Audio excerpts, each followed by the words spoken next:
আসসালামু আলাইকুম রহমতুল্লাহ বারাকাতুহু।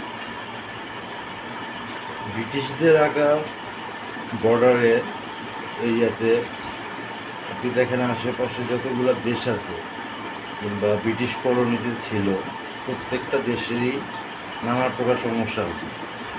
যেমন বাংলাকে তারা ভেঙ্গা চুইরা একটা ছোট্ট একটা অংশ মনে করেন বাংলা হিসেবে দিচ্ছে, যেটা একটা পূর্ব পাকিস্তান হিসেবে দেওয়া হয়েছিল। ঠিক তেমনি পাঞ্জাবও তারা ভাঙছে,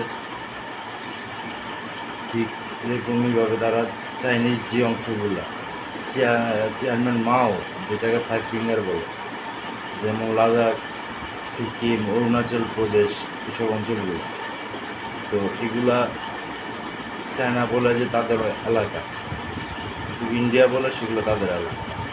কিন্তু চীন এতদিন পর্যন্ত চুপ থাকলেও এখন কিন্তু তারা চুপ নাই। তারা ক্রমাগত সেসব এলাকা দখল করে নিতেছে এবং তারা গ্রাম বানানোর নামে সেখানে আসলে মিলিটারি স্থাপনা তৈরি করতেছে। তো এইভাবে যদি চলতে থাকে আগামী 1 বছরের মধ্যে হয়তো আর ওইসব এলাকায় আপনার ইন্ডিয়ানরা ঢুকতেও পারবে না। তো আপনার সিকিমের বর্ডার থেকে মাত্র 150 কিলোমিটার দূরে আপনার চাইনিজ একটা এয়ারবেস তৈরি করছে, যেখানে চায়নার যেটা J-20 মানে সুপারসনিক বিমান যেগুলা, সেগুলো তারা সেখানে ডিপ্লয় করছে। ঠিক যেরকম আপনার চিকেন লিকের পাশে যেটা এয়ারবেস আছে ইন্ডিয়ার, তারা সেখানে রাফায়েল মোতায়েন করে রাখছে।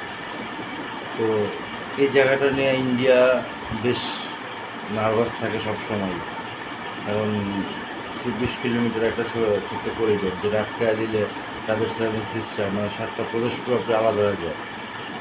তো যাই হোক, আপনার এক্সপার্টরা বললে মানে আগে থেকেই বলতেছে যে একটা সময় চায়না উপর থেকে নেমে আসবে এবং বাংলাদেশের সঙ্গে তাদের বর্ডার লেগে যাবে, এবং এইটাই ইন্ডিয়া সবচেয়ে বেশি ভয় পেয়েছে। আর সেটা যদি হয় তাহলে চায়নার জন্য সবচেয়ে বড় লাভ যেটা হবে যে তারা, যেমন ইন্ডিয়া যে সুবিধাটা এখন নিতেছে, আমাদের বন্দরগুলো আমাদের রোডগুলো তারা ইউজ করতেছে, সেই সুবিধাটা চায়না হয়তো নিচ্ছে।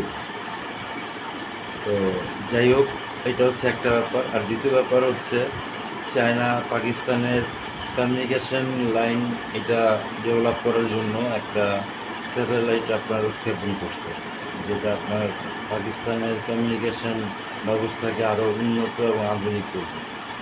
তো দুটোই আসলে পাকিস্তানের জন্য খারাপ খবর। একদিকে আপনার মনে করেন চায়না রেডি হয়ে আছে এখানে অত্যাধুনিক যুদ্ধ বিমান নিয়ে, সিকিম থেকে মাত্র 150 কিলো দূরে। ওদিকে আবার পাকিস্তানের জন্য মনে করেন আপনার সুপারসনিক বিমান পাঠানো। এই দুটোই আসলে ইন্ডিয়ার জন্য খারাপ খবর। আপাতত এইটুকুই, পরবর্তী খবর থাকলে আপনাদেরকে জানাবেন। আসসালামু আলাইকুম।